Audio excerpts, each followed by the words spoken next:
a confession? Well, when I came in here before, they said that they took it. Well, you'll please oblige us, Doctor, by not meddling in police business. His time wasn't entirely wasted, Lestrade. At least you've recovered the teapot. Thank you, Holmes. Teapot. The fellow tries his best. What's he get? Humiliation, abuse, and the start of all people. A good man to chuck up the whole case. Might be a good idea to let the police do their own work. You mind your own business.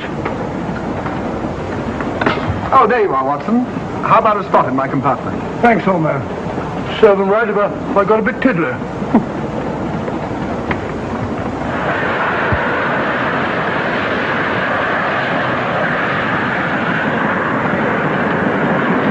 I suppose you realize you'll be turned over to the police as soon as we reach Edinburgh. Dr. Watson, teapots. I beg your pardon, Professor Kilbane. You're in the next compartment, aren't you? I am. I'm afraid we'll have to ask you a few questions. Now, don't tell me that you're going to start. You mind? Why, of course I mind. Come on, in you go.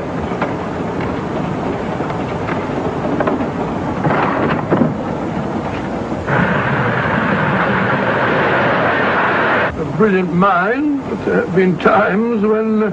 When your scientist's mind has shown him the way. Exactly. You take the death of young Carstairs, for instance. I knew from the first it was poison. The scientific approach, of course. The murderer used a hypodermic. Some rare poison from South America, probably. Or India. Yes, it's India. I've been to India. So have you. Yes. Yes, of course. Well... You've been in India. I don't like your attitude, Professor Kilbane. I don't like it at all. Perhaps not. But I'm on this train for legitimate reasons. And I've neither the time nor the inclination to assist you with your work. You're perfectly within your rights, sir, and I'm sure that Inspector Lestrade appreciates that. Thank you, sir. Now, if you have no objection, I have some work to do which requires concentration. Mathematics? Yes. Interesting study. If you don't mind.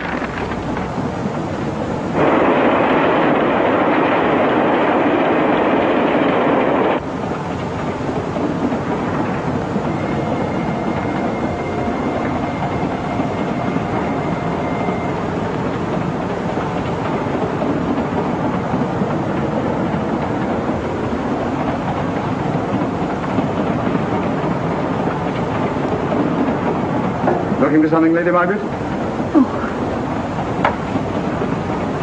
I came to get my bag. The door's locked. Naturally. Perhaps I can help you.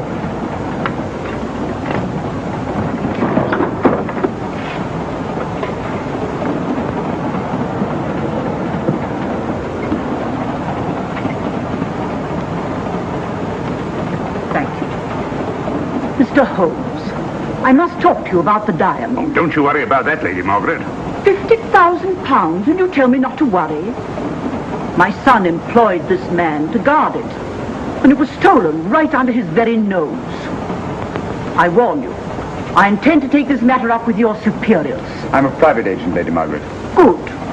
I shall report you both to Scotland Yard. But I am Scotland Yard.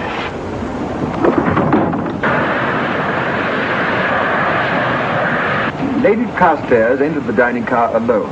You and I were already there. Holmes came in later, and I understand that Inspector Lestrade remained in his compartment with the curtains open, so that if anyone had gone in or out, he would have seen them. See, you've got something there. Well, let's look at this thing objectively. Lady Carstairs seemed more concerned, was more concerned at the loss of the diamond than at the death of her son. By George, you're right. So she was. Come in. Oh, here you are, Watson. Oh, sit down. Have a drink? No, thanks. Do you mind if I... Not at all. I've been thinking about this case, Holmes. That is, Duncan Bleak and I have. Yes, so I see. Well, the way we figure it out, the old trout is the only one without an alibi. Yes, we feel that you're approaching the whole thing from the wrong angle. Really, Watson? What's your theory? Insurance. A lot of people insure jewelry and then try and collect on it. Interesting suggestion. I suppose you go and ask Lady Margaret just how much insurance she carries on the Star of Rhodesia. No, thank you. We've already had 2 tries. Why don't you ask her yourself? For a very simple reason I already know. You're quite a doodler, sir. Oh, so now will you ask me? Trying to make a fool of me.